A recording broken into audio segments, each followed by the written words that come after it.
else? We can do pathway enrichment. And again, IPA does this.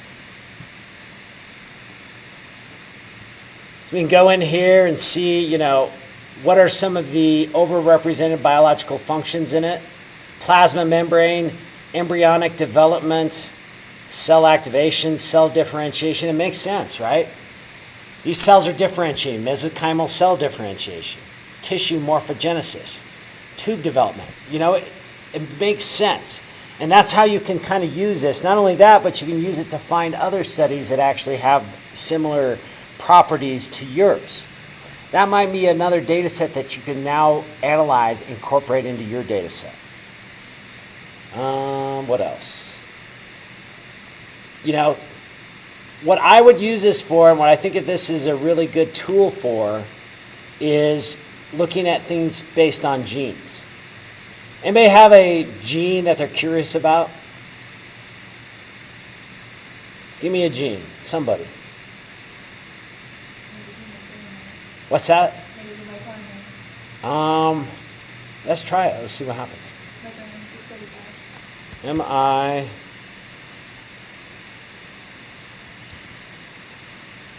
635. Is that it?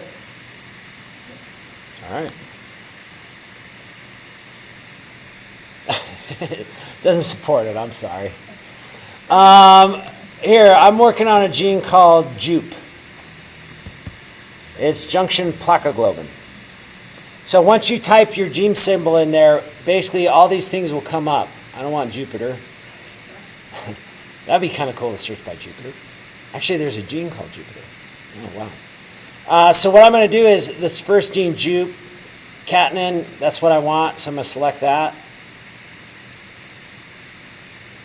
Oh, this didn't work on, actually, it might work on something else. Hold on. I'm sorry, this is my first time playing with this too. What was it? MIR 6, what was it? 6 what? 638. Okay. So these are all the studies that show differentially expressed FGFR2 signaling in breast cancer cells. A lot of immune stuff. There's a lot of breast cancer. This, whatever you're looking at, is probably associated with cell growth. And it's probably in the blood, which makes sense with a microRNA. Huh, cool. Yeah, bladder cancer. So basically what I'm doing is I'm searching based on, you know, she's really interested in this gene. I throw it in the curated studies section, search by that. This is giving me all the top studies where this thing is differentially expressed. If I want to know more about this thing, maybe I go and analyze this data set. And usually what happens, it ends up being related to what you're doing. So what was this event, what was that on, like your study? This was on Pulmonary hypertension, cell growth. Yeah, probably. there was another study that was associated with vascular muscle cell growth. Oh, really? Oh, cool. So here's what we can do is we can do by keyword. Let's try that. So let's see. Let's go pulmonary and see what happens.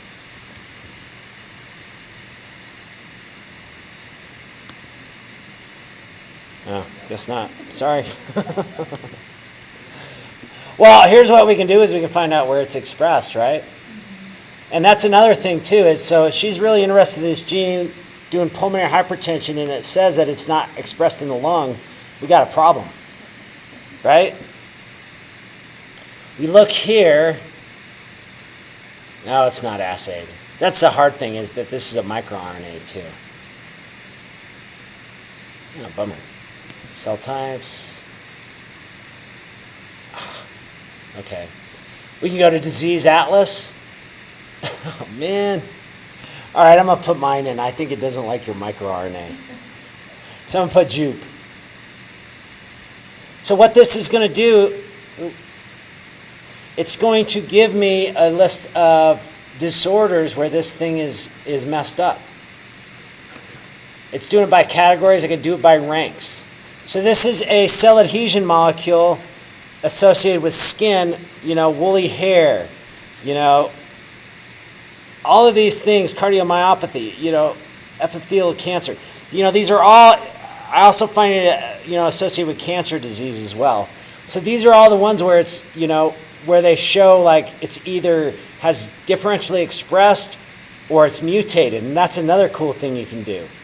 And if you look over here, it'll tell you what kind of data it has on this. So based on this information, if I have a woolly hair disease, which I have no idea what that means, actually it's a phenotype, maybe it isn't a disease, but if you have woolly hair, you probably have a mutation in this gene. And we could actually download it and get more information on that, if we wanted to.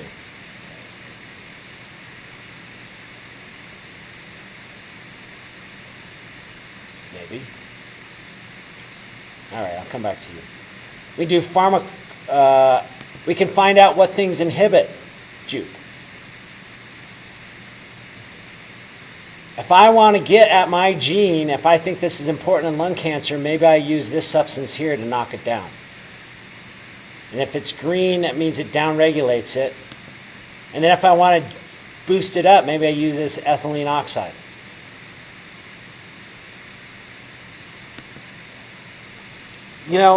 That's the thing, and I want to kind of stress this, is that these are all just tools to kind of help you get to where you're going, right?